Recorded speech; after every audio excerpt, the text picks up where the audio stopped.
Connor Brody, Brodes Media, WIP, good enough to jump in with us today.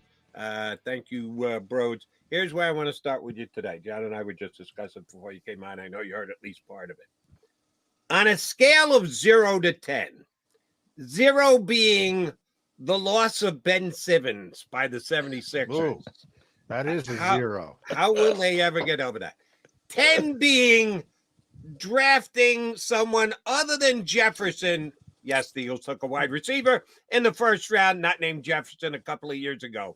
In the comeback to bite you in the butt category, from 0 to 10, with Simmons and Jefferson being the bookends, what is Haason Reddick's moving to the Jets for a future third-round pick going to look like as far as pay for it down the road for the Eagles? Closer to a 0, closer to a 10? Closer to a 10. I'm on your side, Jody. I think they botched this big time. If their message is we're going for this, by the way, I really wanted to start with WrestleMania. John, I got to get your thoughts on that. I've watched it 3 times in full entirety, and it's on right now to the left. I can't get enough of that final match. It's unbelievable. But anyway, we'll get there. I like how I'm setting the tone on what we're going to talk about. Yeah. I'm closer to Jody, though. I just feel you went all in with the Saquon stuff, and clearly the message always is we're going to compete. We're going to try and win a championship. You have Jalen here and all, and you're bringing Kellen Moore, Vic Fangio. I just don't understand the logic of, unless something else is cooking behind the scenes, of Brandon Graham, Nolan Smith, Bryce Huff, and Josh Sweat being enough to be legit on your on your defensive line, unless something else is happening. So I don't know. Is Bond moving the needle in the mix enough? No. I don't get it. I'm with you, Jody. I'd rather run it with 1 year, and I don't know how you have to work that out with Haason. But if you're trying to go for it, finding a way to add Haason Reddick to the names I just mentioned puts that edge rusher category in a whole different tier, that you just let him go after this 1 year. Find a way, whether it's talk to him and figure out how to keep him happy for 1 year, or say, listen, this is just part of the nasty business and this is what it is. I don't know, but I feel you had to find a way to keep him. That's my perspective on it. Well, I don't necessarily have that big of an issue with people who think you got to find a way to keep Haason Reddick, but I would ask you from a perspective of, you can't play hardball and say, oh, you have to play the final year of your deal, Brodes, and oh, you're going to make less than Bryce Huff. Is that tenable? I mean, no, it's not. Here's what I would have done. Here's what I would have done. You're right. I do think it's a little crazy. I wouldn't have got Bryce Huff. Like, they think Bryce Huff is better than I do. And I think Bryce Huff is going to be a good player. He's not a stiff. He's not bad. But if you're trying to win a championship in this window, I think you pay Reddick and you keep him, because I don't anticipate him having 6 sacks, 7 sacks next year and hitting this huge wall. He accidentally walks into 11 sacks. We look at 11 sacks, 10 sacks as a bad year for him. If you're trying to win now, you keep Reddick and you don't go after Huff. If you had to do that, that's what I think I would have done. And the problem I have with the critics of, and they're coming out of the woodwork. Haason was chasing sacks last year. If Haason was still on the Eagles, do you think there's any way that gets reported that Haason was? I don't think so. That is purely a 2020 hindsight. Now he's out the door. We can float some crap out there about him chasing sacks. Yes. That didn't happen last year. Yeah. Well, Vic Fangio is going to use him even more, dropping in coverage, which is going to devalue him. What kind of a drop in cover guy is Bryce Huff? We have no bloody idea. Well, Jody, it's a detriment for Haason to be here because he couldn't do it. No one has any idea Zach Bryce Huff can do that at all. Yeah, the ball shot. Well, it's funny you bring that up, Jody, because I remember once it all happened, and credit to Howie, which pisses me off. He drops the news when the Phillies have their opening day. No one's talking about the Eagles. WIP has the Phillies broadcast on, and then you have to wait till Monday to come around. So I hate that he won that one. But I took a call over that weekend, and it was, well, Reddick's not really good at stopping the run, and he's getting – and I'm like, hold on a second. If you're going to start complaining now that Reddick can't do X, Y, and Z, you're acting as if Bryce Huff's little if you go back and watch what he does, he's some spectacular run stopper. Everything you're saying about Reddick, Huff is worse at stopping the run than Reddick. So you're just trying to justify it because you want the Eagles to win, and I get that. But Howie doesn't bat 1,000, and I'm a Howie guy. I think a lot of us have become Howie guys. Exactly. Agreed. This is one that I think we might look back on with Howie and go, I don't get it unless there's more behind the scenes. But like you alluded to, Jody, I mean, now we're starting to hear this info. Of course, they're going to start leaking stuff out there. And that was Jeff McLean on another radio station, and people took it out of context. Yeah, and McLean's normally the one to give us some juiciness too. Because look, that it's true. The Eagles thought people were chasing sacks last year, but they thought everybody was chasing. But isn't sacks. that their job? Haason Reddick's job is to go get sacks.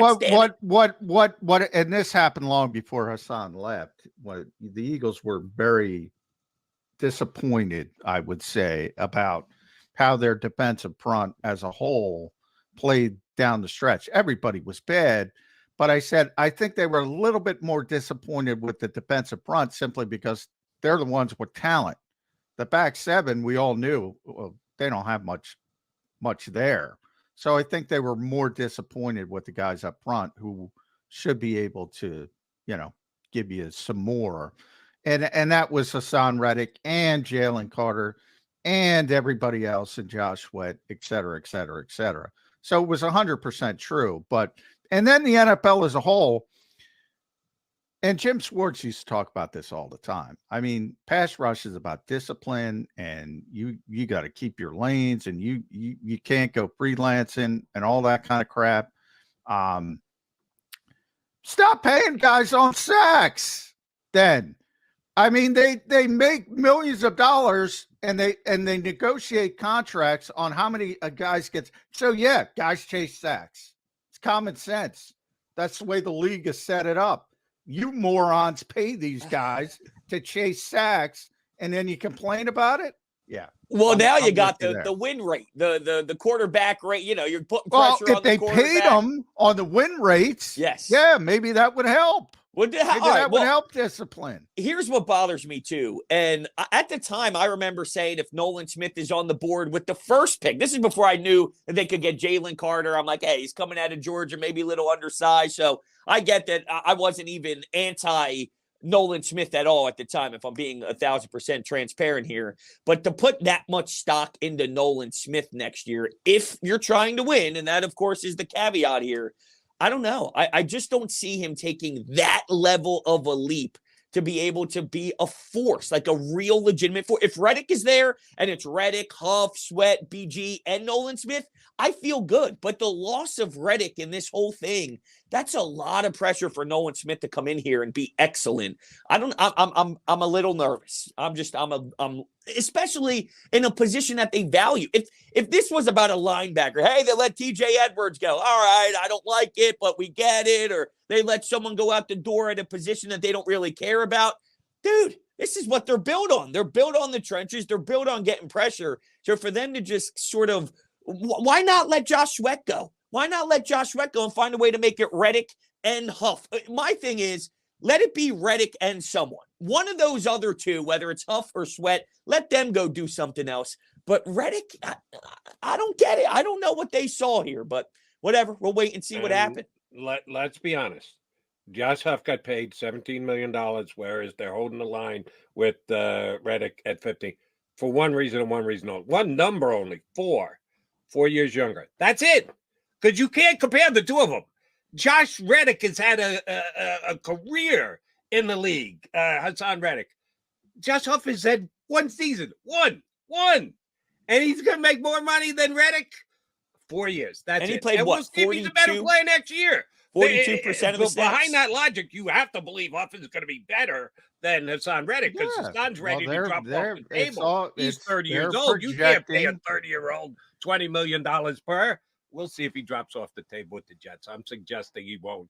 and he'll put up better numbers. Whatever analytics statistic you want to use, Haason Reddick will put up better numbers next year in the Jet defense than Huff will do in the Eagle defense. I agree. Real quick before we get to the next one, I guess this is my closing thoughts on the Reddick stuff is I just feel Haason Reddick is the game wrecker, right? You always talk about having the game wreckers, and then Josh Sweat can maximize his skill set because of Reddick. Or, someone like Nolan Smith might be able to take advantage because everyone's focused on Reddick.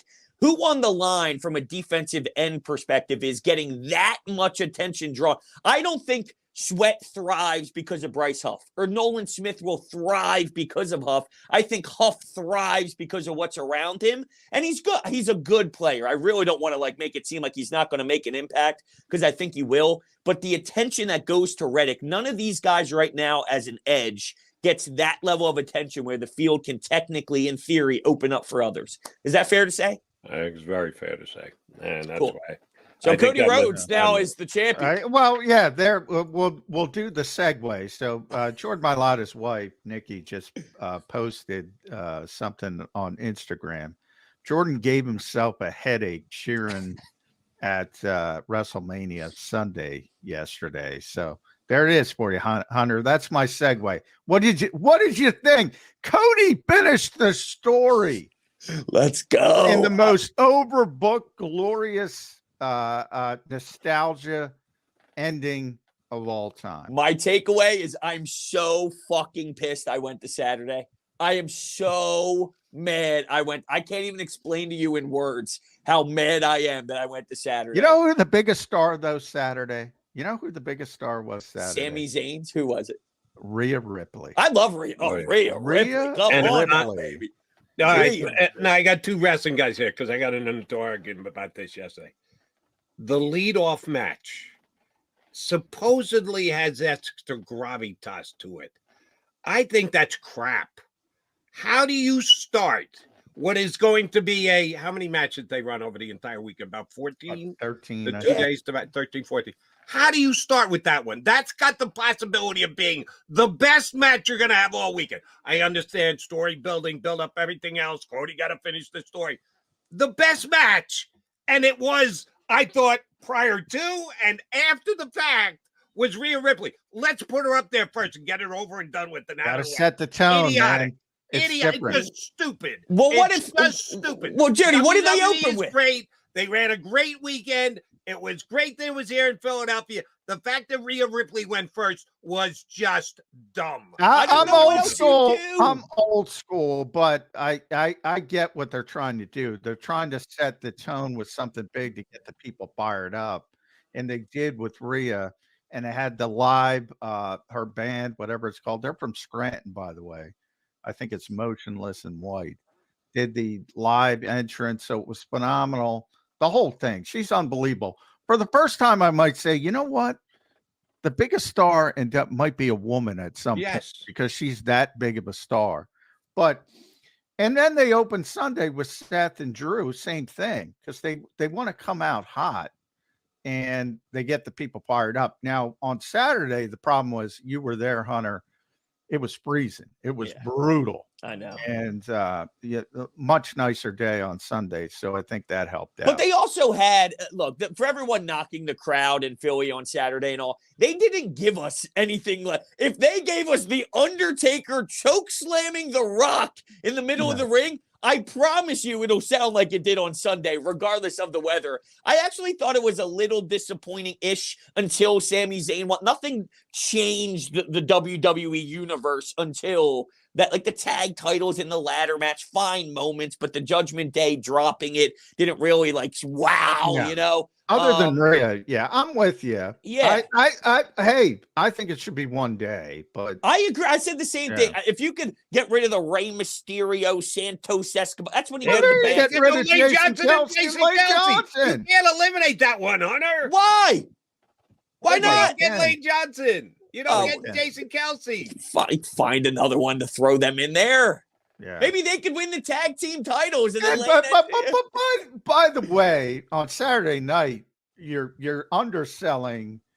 You got to see Dwayne Johnson for the first time in well over a decade and that's the biggest star. Yeah, but you're right. He did, and he was wrestling, and he was fine for 50-something years old. But I will say, the moment of him and Cena, I think, overstates everything that I saw. As great as the wrestling was Saturday night, just him and Cena staring down at each other was a bigger moment. That's a bigger moment. Oh, and, man. and by the way, I don't know. 90 seconds. Come on.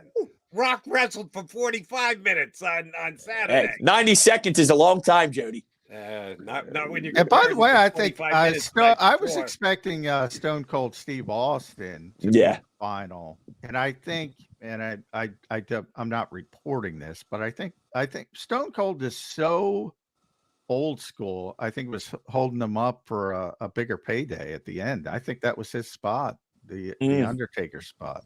Yeah, I saw some of those reports. All right, that's it. I just had to get. I'm going to try this one more time. Eagles. No, wait a second. You got 2 women's championship matches, Rhea and Bayley, and they're your 2 winners. Io Sky's awesome as well. I agree. She's good. No Mike stuff though. Wow, she's Japanese. Right. I mean, that's an ugly American approach, Hunter. Well, I'm just being. It's a big part of wrestling, though. No, it's your Mike skills. Absolutely is. I'm with you on that, Hunter. Sorry to say, if you can't speak the language as well as others. Well, when they're doing a PLE in Tokyo, she'll be fine. Well, that's good. It's an international. This one was company. in South Philadelphia. I don't even know if they have a Japanese restaurant down there. So that doesn't count. All they have is Xfinity Live. I'm pretty sure there's not a Japanese spot in there. I don't think anyone was speaking Japanese in Xfinity Live, even the biggest of Io Sky fans. I'm sorry. There's got to be a delineation between Saturday and Sunday has to be more important. If that's where you're going to have the biggest match in the history of WWE, and Hunter is going to lose his spit over the fact that Rock and Cena stared each other down for 45 seconds, Rhea's got to be on that card.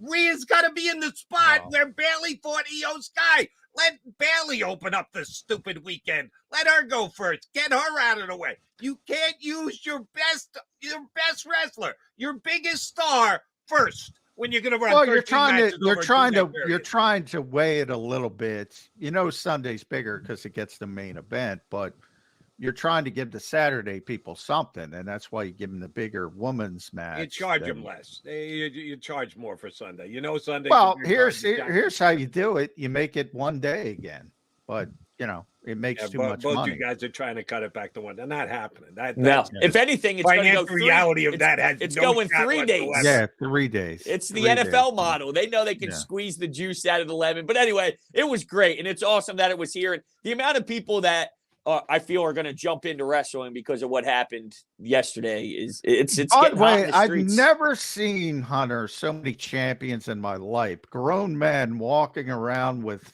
championship belts. I'm like, all right, guys, come on. John, how about the people who dress up in the tights and all? I can't do the dress in the tights and these championship belts are like $400 a pop. Six. I bought this hoodie. How about that? You know what I'm saying? But $600 for those belts. Really? $600. That's. I love wrestling. I don't know if I love it. I love wrestling too, and I'm not wearing a stick. Yeah, until you guys have me on next week, and I got one sitting over my shoulder. If you do, we will be impressed. All right, Hunter, we're down to about 18 days until the draft takes place, and we're all going to speculate, have fun on it, analyze over the next 2+ weeks. What position is going to be the Eagles' first-round selection? It could be at 22. It could be at 19. It could be back at 26. You know, how he likes to shake and move, and we can't know that. That's as ridiculous as asking you what position they're going to take. What number draft is how the hell do we know? But we do it anyway. Move up, move down, stay right at 22. What position do you think it's going to be? Paint your dream draft scenario in the first round for the Eagles, Hunter. I'd say if you could trade up and go get a corner, I think maybe that would be my ideal. But do I think that's going to happen? Absolutely not. No, they're drafting a tackle, and then that's where we go. I mean, that's just what it is. I love it. Everybody's coming around. My logical view, just knowing how they operate, is there'll probably be some move. I don't know if it's up or down, but they're going to find a way to get an offensive lineman, and that's what they're doing.